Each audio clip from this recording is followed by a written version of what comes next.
Beto O'Rourke and the Democratic nominees endorse infanticide. Beto O'Rourke was recently asked several times about his position on infanticide, and each time Beto avoided the main portion of the question to say he supports women's rights and reproductive health care. Yep, he thinks infanticide supports women's reproductive health. Here, let me show you this video. Are you for third trimester abortions, or are you going to protect the lives of third trimester babies? Because, you know, there's really not a medical necessity for abortion. It's not a medical emergency procedure because typically third trimester abortions take up to 3 days to have. So you would, in that sense, if there was an emergency, the doctors would just do a C-section and you don't have to kill the baby in that essence. So are you for or against third trimester abortions? So the question is about abortion and reproductive rights. And my answer to you is that should be a decision that the woman makes about her own body. I trust her. Look, you can stand on as many countertops as you want, Beto, to try to appear relevant to voters, but let me make it simple. This is not about women's rights. It's about human rights. As a woman and a mother of 3, my rights as a woman doesn't include infringing on a baby's right to live their life.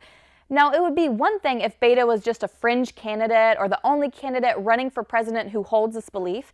I mean, after all, every presidential election tends to attract an oddball or two. But in fact, Beto's position is likely to become the official platform of the Democratic Party. See, basically, every declared candidate for the presidency in 2020 on the Democratic side has either endorsed this similar position, allowing babies who survive an abortion to die in the delivery room, or has not explicitly come out against it. For example, there are 6 senators who are running for president who voted against the Born Alive legislation that would have protected babies from infanticide.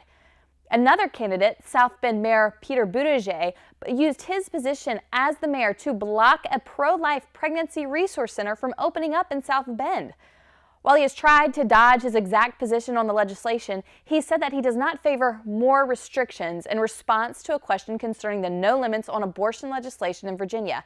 And he also said he's pro-choice. And now back to why this means the platform will likely change. The presidential nominee for each party has a tremendous say in the official platform of his or her party. That means if a presidential nominee for a party, say, changes his or her mind on gay marriage, the party's platform usually changes too. And that's what we saw happen in 2012 with the Democratic Party platform. According to the Presidency Project, in 1992, the Democratic Party platform said this about abortion. The goal of our nation must be to make abortion less necessary, not more difficult or more dangerous, and we pledge to support contraceptive research, family planning, comprehensive family life education, and policies that support healthy childbearing and enable parents to care most effectively for their children. So this is definitely pro-choice, but still focused in a way that reduces the need for abortion in a way that might be tolerable for pro-life Democrats.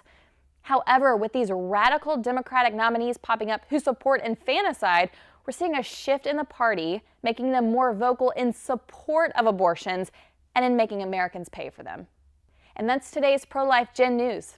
Stay up to date on this story and more by joining us on our Students for Life Facebook page and following us over on Instagram at Students for Life. Don't forget to like this content you're seeing and share it with your friends. Help us spread the message of hope and life in America. Thanks for joining in. I'll see you next time.